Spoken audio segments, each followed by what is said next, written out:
And welcome back. Dear learners, in the previous lessons we have talked about the origin of the Russian language. We have also learned about the Russian alphabet. Hello and welcome back.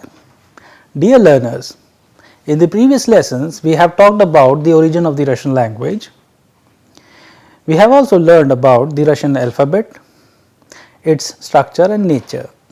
As we have discussed that in Russian language, we have vowels and consonants, and according to the combination of vowel and consonants, we distinguish different sounds. In this series, we have specially deliberately attempted to make these kind of combinations comprising of vowels and consonants, so that you can distinguish between their sounds when used independently and combined together. We have also seen the usage of personal pronouns and possessive pronouns in Russian. We are also using words, expressions and verbs in making sentences. So far we have made several sentences like simple sentences, interrogative sentences, affirmative sentences and sentences with negations. We have seen the usage of da and niyat in our sentences. We use da in the affirmative and niyat in the negation. You have also seen that how verbs in Russian are being conjugated. The fundamental rule has also been taught to you. In the previous lesson, we have talked about the days of the week, as well as we have also talked about the months of the year. We have seen that how the agreement between the adjective and noun are used. These endings of adjectives are totally based on the endings of the noun, depending upon their gender. In Russian, in a very detailed manner, we have also discussed about the gender of the noun. We have seen that how the gender of the noun qualifies its adjective. The relationship between the adjective and noun are of the utmost importance. These importance of adjectives and nouns are being taught to you with a few examples in Russian. In the previous lesson, we have talked about the usage of что and кто. In this lesson, we will be discussing about the usage of что and кто in a more detailed manner. So, shall we go ahead? Dear learners, in the previous lessons, we have used the какой, какая and какое. As we have been discussing about the usage of какой, какая and какое, which indicates the gender of the adjective. These endings of adjectives according to the gender of a noun is used, as we use какой, which signifies which. For example, we have used новый журнал for masculine gender, новая книга for feminine gender and новое окно for neuter gender. We have also discussed about the gender of these nouns, where accordingly we have used the endings of the adjectives. Here now we are clubbing them together, so you have a fair idea of their ending as well as their construction. Please pay attention to these words and their adjectives and compare them: masculine, feminine and neuter gender. Новый журнал, новая книга, новое окно, красивый парк, красивая девушка, красивое здание, маленький город, маленькая рубашка, маленькая деревья, хороший человек, хорошая женщина, хорошее пальто. And последний день, последняя статья and последнее задание. These all new words and expressions were discussed. Now, here we can see that how the ending of masculine, feminine and neuter are changing according to the ending of their nouns. For example, in masculine gender, we have nouns like journal, park, gorad, chilavek and jain, and accordingly the ending of the adjective is changing, like novi, krasivi, malinki, kharoshi and последний. Likewise, in the feminine gender also, where we have nouns of the feminine gender, the adjective of the feminine gender are changing accordingly. Please pay attention. Новая книга, красивая девушка, маленькая рубашка, хорошая женщина and последняя статья. In the neuter gender also, if you pay attention to the ending of the noun, the ending of the adjective are changing accordingly. Like новое окно, красивое здание, маленькое дерево, хорошее пальто and последнее здание. So, these are the examples where we have used какой, какая and какое according to the gender of the noun, and accordingly the ending of the adjective is qualified. Let us see a few more examples where the plural nouns interrogative word какие is used. Какие? Какие это журналы? Это старые журналы. Какие эти книги? Это новые книги. Какие эти письма? Это последние письма. Dear learners, if we pay attention to the ending of the nouns, they are in plural. Журналы, книги and письма means magazines, books and letters, and accordingly if you pay attention to the interrogative word какие is used. So, likewise you can also use какой, какая, какое and какие in making your own sentences.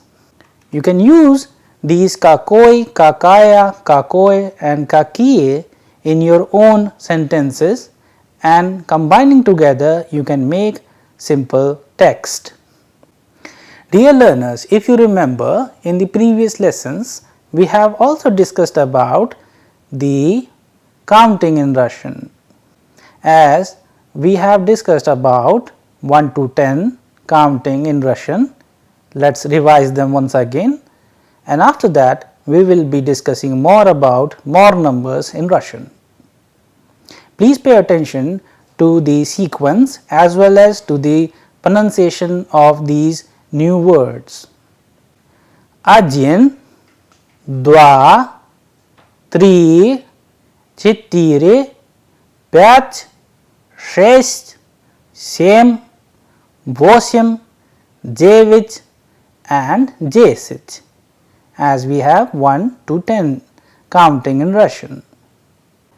Now, we will start from 11 to 20. Please pay attention to the counting and pay attention to its pronunciation.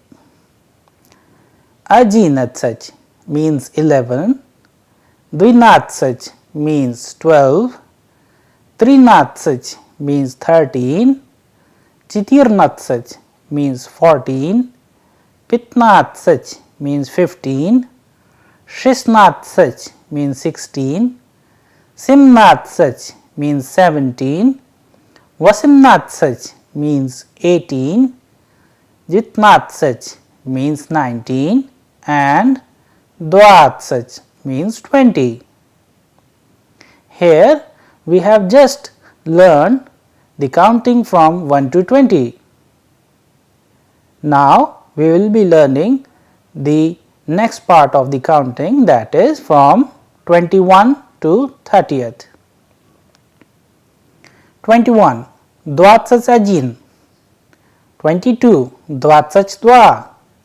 23 23, 24 24, 25 25, 26 26, 27 27, 28 28, 29 29 and 30 30. Here, dear learners, you have just seen that how counting is very different and little bit difficult when pronounced for the first time. But if you pay attention to its construction, they are actually used in making all these new words from the first 10 words. For example, if you see that ajin has been used in ajinatsach, dwa has been used in dvinatsach, 3 has been used in trinatsach, chitiri has been used in chitirnatsach, pyaj in pitnatsach, shest in shesnatsach, sem in semnatsach, vosim in vosimnatsach, jevich in jevitnatsach and dvatsach. So, more or less you need to remember the first 10 words of counting in Russian, and afterwards it is a simple task. Let us go to the next slide. If you pay attention to the counting from 40 to 100, we have used Sorak for 40, Pijisyat for 50, Shijisyat for 60, Simjisyat for 70, Vasimjisyat for 80, Jivinosta for 90 and Sto for 100. You can remember all these new words and use them in your own sentences. Dear learners, let's learn a few more new Russian words and expressions. As we have been discussing about, if you need to ask somebody how old he is or she is, we use a construction like Skolka vam liet, which means how old are you. In reply to that, we always use mnie, then you use your counting. For example, if somebody is 20 years old, he would say mnie 20 liet. If somebody is 25 years old, for example, he would use мне 25 liet. And accordingly in Russian, as we have just learned that in Russian we have days of the week as well as months of the year, but a year is called god in Russian. And accordingly, like we have just counted chas in Russian, один час, два часа, три часа, четыре часа and 5 часов. Likewise, we also count god, один год, два года, три года, четыре года and 5 лет. This rule you need to remember, and whenever we are using more than 5, we use let in place of god. Please remember this. Let's go to the next sentence now. Skolka ему лет? How old is he? Or skolka ей лет? How old is she? Ему один год. He is 1 year old. Ему 2-3-4 года. He is 2 or 3 or 4 years old. You can use such constructions by your own. Let's go to the last sentence now. Ему 5, 6, 20 лет. So whenever beyond 5, we are using 5 as лет. Ему 5 лет, ему 6 лет, or ему 20 лет. He is 5 years old, he is 6 years old, or he is 20 years old. Please remember the basic rule which is applying here, how to change year from 1 to 4 and then 5, as well as the usage of mnie, cibie, ему, ей, nam, vam and im. We will of course be discussing about the usage of these pronouns in a dedicated lesson. Before this, let us learn a few more verb conjugations. As we have discussed about the ending of these verb conjugations, here we have two new verbs. The first one is pisach, which means to write. We have the second verb here is uchitsa, which means to study. Dear learners, as in the beginning itself, if you pay attention to the ending of these verbs, like in the case of the first one pisach, it ends with the and soft sign, whereas in the second verb it is ending with sa and ya, that is why the pronunciation is uchitsa. Whenever these verbs with such kind of endings are used, you conjugate them according to the rule applied. Please pay attention to the conjugation of these verbs and their pronunciation till I read it for you. Я пишу, ты пишешь, он, она пишет, мы пишем, вы пишете and они пишут. Учится.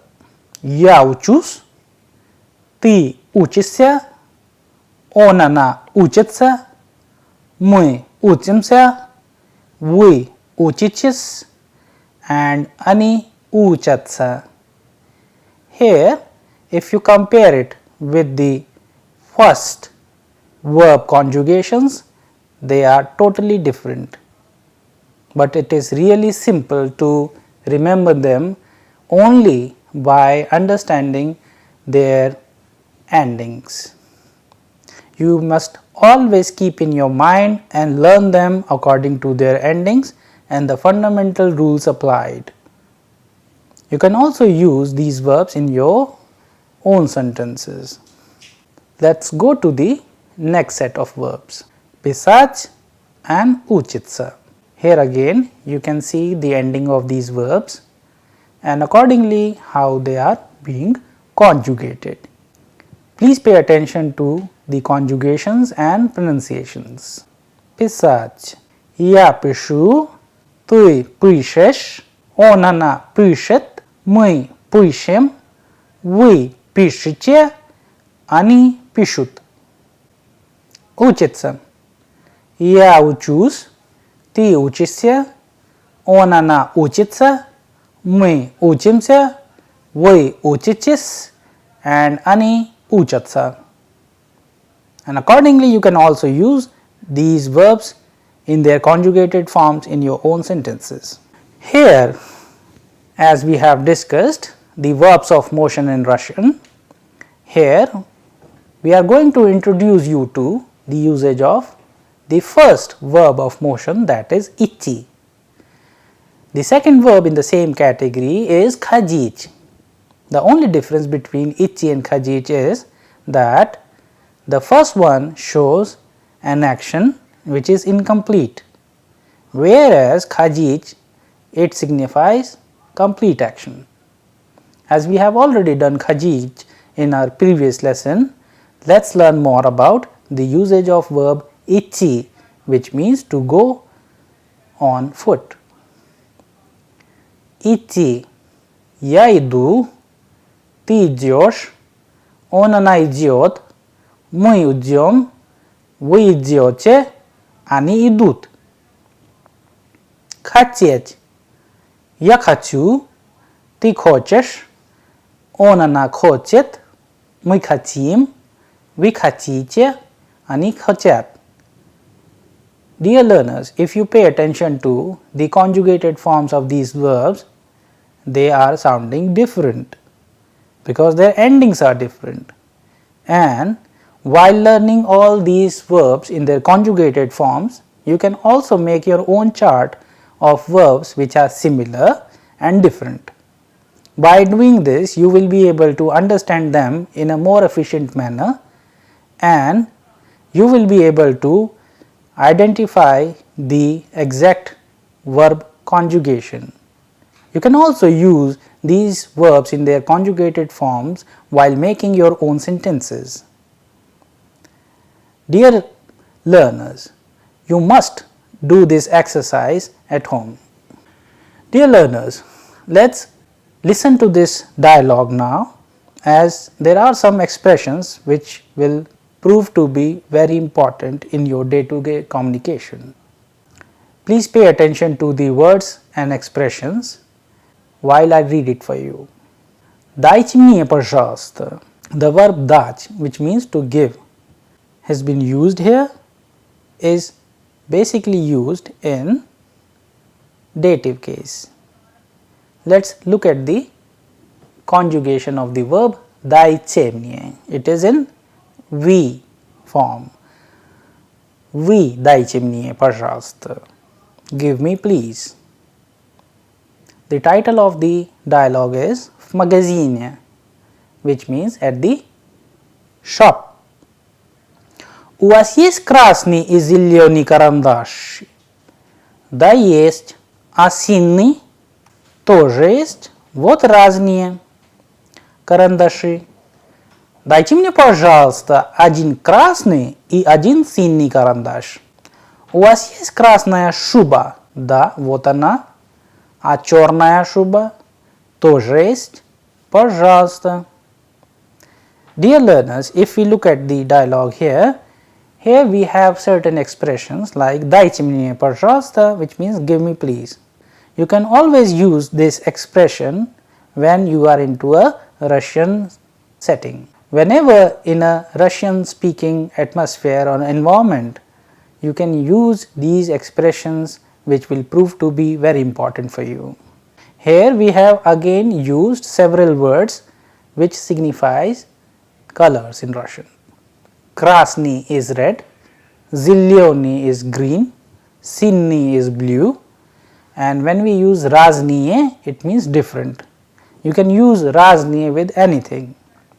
Raznie люди means different people, разные друзья means different friends, разные вещи means different things. Like we have used here разные карандаши means different pencils. Here again another thing which is shuba, fur coat. Since Russia is a very cold country, shuba is very popular. So this is again a very important word. У вас есть красная шуба? Да, вот она. А черная шуба тоже есть. Here and again another word тоже has been used, which means, as you know, means also. Пожалуйста here has been used in a context of saying спасибо, which means thank you.